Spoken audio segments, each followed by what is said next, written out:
my name is Cassie Nicholson. I'm a sophomore and my major is health and physical education here at IUP. Today I'm going to be talking about learning strategies and demonstrating a sheltered instruction observed protocol lesson plan that has an integrated focus on ELL learners. The learning strategy I chose to focus on is the model talk strategy. The model talk strategy is explaining directions or concepts verbally and physically at the same time. I chose this strategy because it plays a big part in the health and physical education field. As an educator in this department, you must be able to instruct your students before distributing the activity so they know how to do it safely and appropriately while having fun.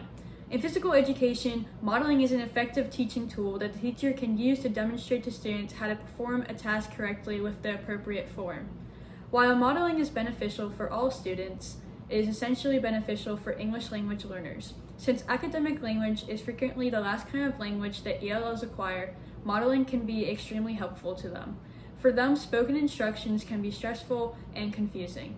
On the other hand, ELLs will feel less stressed and puzzled when working on the assignment if a teacher models the instructions and provides examples. An example that modeling can demonstrate is the underhand throw and catch. Throwing and catching is an important part of a child's development. Being able to complete these tasks can help instill habits in children and make learning similar tasks easier as they grow. At this stage in a child's life, they experience physical changes such as increased body strength, improved reaction time, and increased hand-eye coordination. Learning how to throw should be something that can transcend to all students, no matter their primary language. This simple task can open a whole new world for children's interests. It can introduce all the different kinds of sports, and letting them try out can spark what could be a lifelong passion. I am first going to explain how I want to incorporate model talk within my lesson, and later I will demonstrate it to my students. Within my lesson, I will be modeling the cues of underhand throwing and catching. The cues of the underhand throw include the swing, step, and throw. The cues of catching include reach, grab, and give.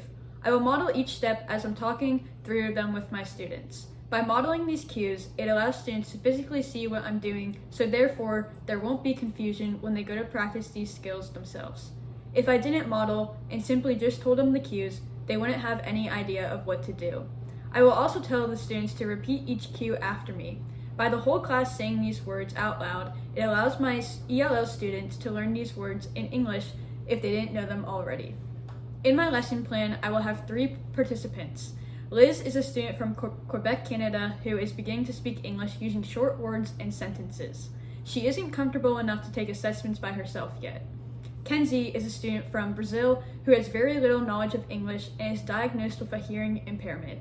She is more comfortable reading things in her first language, and it is easier for her to follow along with written directions. Deanna is a native English-speaking student.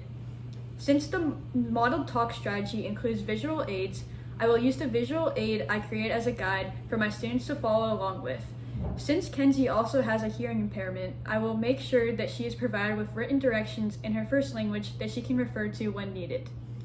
After explaining the cues to my students, they will practice on their own by doing a variety of activities such as throwing their tennis ball in the air as high as they can and catching it, tossing the tennis ball in the air and clapping 1 time before catching it, and tossing the tennis ball in the air and clapping as many times as they can before catching it. Students will then work with partners to continue their skills on the underhand throw and catch. The teacher will walk around and provide feedback and corrections when needed. However, in my demonstration, I will be participating. After this, students will participate in the final activity, which is a tennis ball target game. In this game, students will be in teams and they will take turns tossing their tennis ball into their team's bucket. At the end of each round, students will have to collaborate with their team to tally up all their points. Finally, to close my lesson, I will ask students review questions and give them an exit ticket. Since Liz isn't comfortable taking assessments by herself yet, she will be allowed to work with a partner on the exit ticket.